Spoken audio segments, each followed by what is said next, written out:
Class में हम लोगों ने पास्ट इंडेफिनिट को देखा। आज हम लोग देखेंगे uses of past indefinite.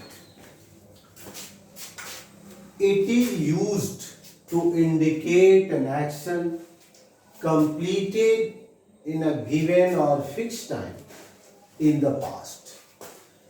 In such cases, adverbs or adverbial phrases of past time are used. यह रूल हमें बताता है कि पास्ट में घटित हुए वैसी क्रिया जिसमें कोई क्रिया एक दिए गए समय में या फिक्स टाइम में समाप्त हुआ हो, उसके लिए हम लोग पास्ट इंडेफिनिट टेंस का प्रयोग करते हैं। लेकिन ऐसे केसेस में इनके साथ पास्ट डिनोटिंग एडवर्ब्स और एडवर्बियल फ्रेजेज उसमें लगे होते हैं। भूतकाल को सूचित करने वाले एडवर्ब्स या एडवर्बियल फ्रेजेज वैसे टेंस में वैसे जगह पे लगे होते हैं, जैसे यस्टरडे कल बीता हुआ समय, yesterday morning, yesterday night, yesterday evening, yesterday afternoon, the day before मतलब ही कल, yesterday, the day before yesterday means परसों बीता हुआ, द अदर डे कोई भी पिछला दिन, एगो पहले, last night, last evening, last morning, last week, last month, last year, March 1942 या कोई भी पिछला साल, ऐसे कोई भूतकाल के द्योतक एडवर्ब्स उसमें लगा होना चाहिए। तो वैसे जगह पर हम पास्ट इंडेफिनिट का प्रयोग करते हैं। जैसे कि यहां पर देख लीजिए, वह कल दिल्ली गया था। He went to Delhi yesterday. यहां पर past denoting adverbs yesterday. कल रात मेरा दोस्त मुझसे मिलने आया। My friend came to see me last night. फिर यह last night past denoting adverbs है। तुमने पिछले रविवार को कुछ किताबें खरीदी।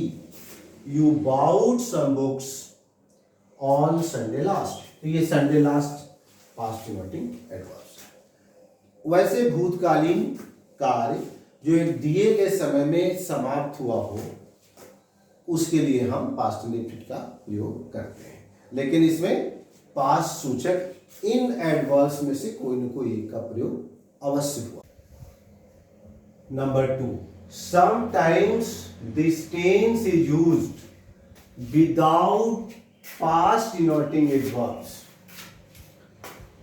पहले रूल में हम लोगों ने देखा कि वैसे भूतकालीन क्रिया जिसमें कोई भूतकाल सूचक एडवर्ब्स या एडवर्बियल फ्रेजेज का इस्तेमाल हुआ है, वहां पास्ट इंडेफिनिट का प्रयोग होता है।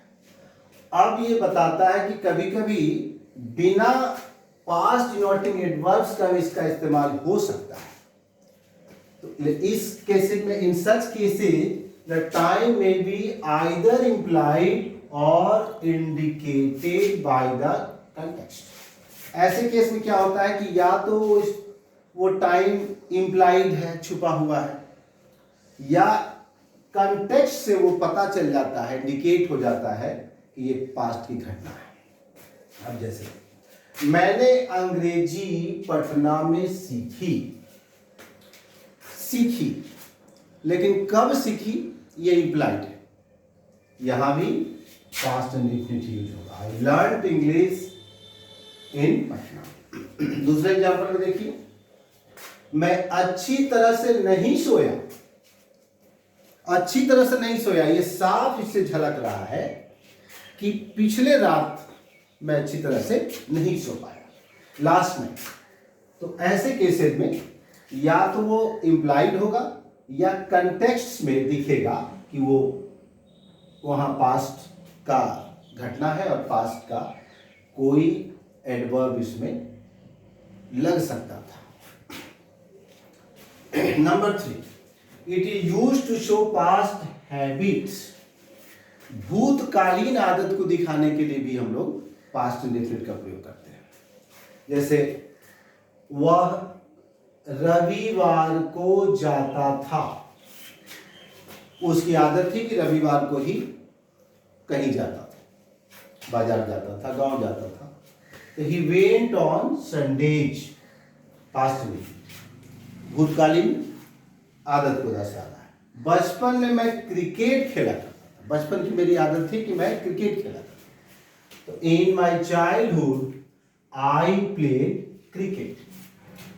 इसके लिए पास्ट हैबिट्स को दर्शाने के लिए हम लोग यूज्ड टू का भी प्रयोग करते हैं। जैसे वह धूम्रपान किया करता था, धूम्रपान किया करता था। यहां हम लोग यूज्ड टू से भी लगा सकते हैं। He used to smoke. Used to लगाकर आप भूतकालीन आदत को दर्शाते हैं, वो भी आप पास्ट इंडेफिनिट में करते हैं। तो भूतकालीन आदत दिखाने के लिए भी हम पास्ट इंडेफिनिट का प्रयोग करेंगे। If two actions happened at the same time in the past, both will be in the past.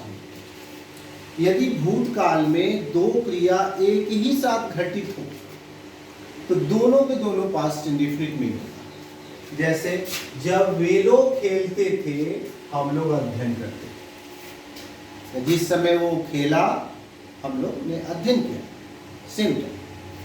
तो while they played we studied, यहाँ पर they played past indefinite, we studied past indefinite, दोनों एक ही समय में घटित हुआ, इसलिए दोनों पास्ट इंडेफिनिट। उसी तरह से जब वो गाता था मैं कहानी लिखता था, जिस समय उसने गाया मैंने कहानी लिखी।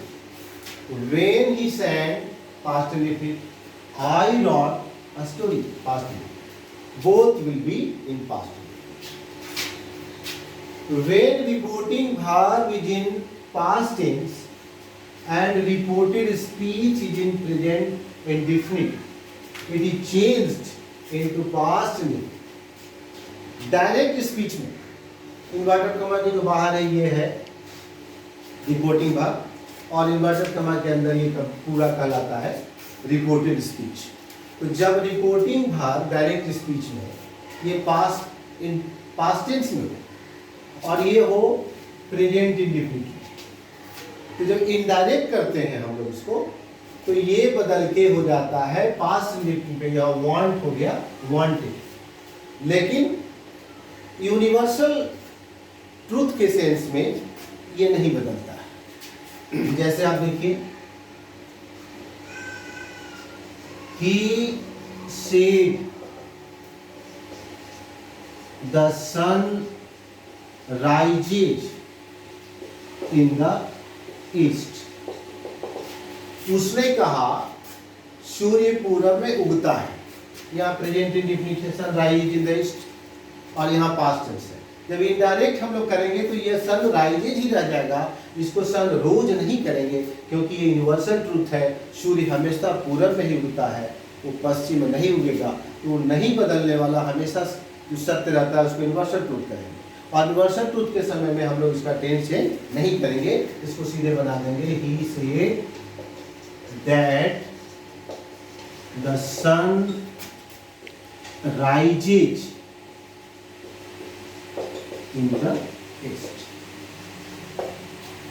और ऐसे जनरल केसेस में डायरेक्ट स्पीच में जब रिपोर्टिंग वर्ब पास्ट टेंस में हो और रिपोर्टेड स्पीच प्रेजेंट इंडेफिनिट में हो तो इनडायरेक्ट में हम लोग इसको पास्ट इंडेफिनिट में प्रयोग करेंगे। If an action was going on in the past time and another action happened in between,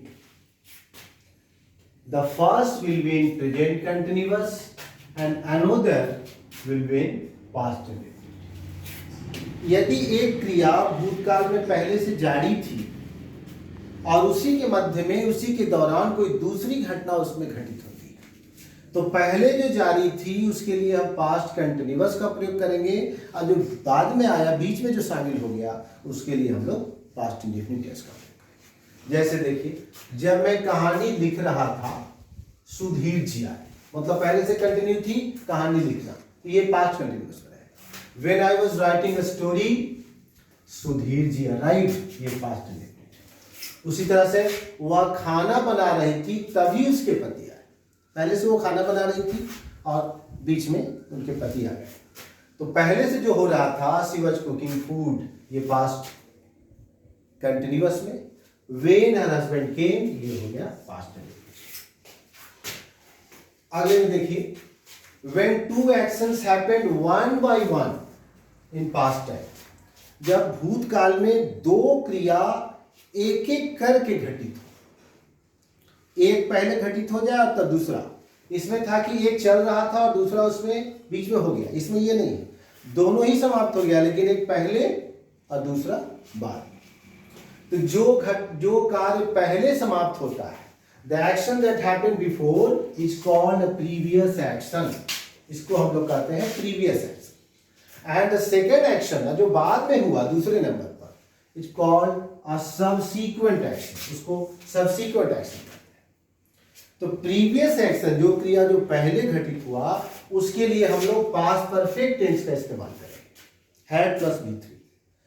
और जो बाद में घटित हुआ उसके लिए हम लोग पास्ट इंडेफिनिट टेंस का प्रयोग करेंगे। जैसे डॉक्टर के आने के पहले रोगी मर चुका था, तो इसमें प्रीवियस एक्शन कौन है, रोगी मर चुका था।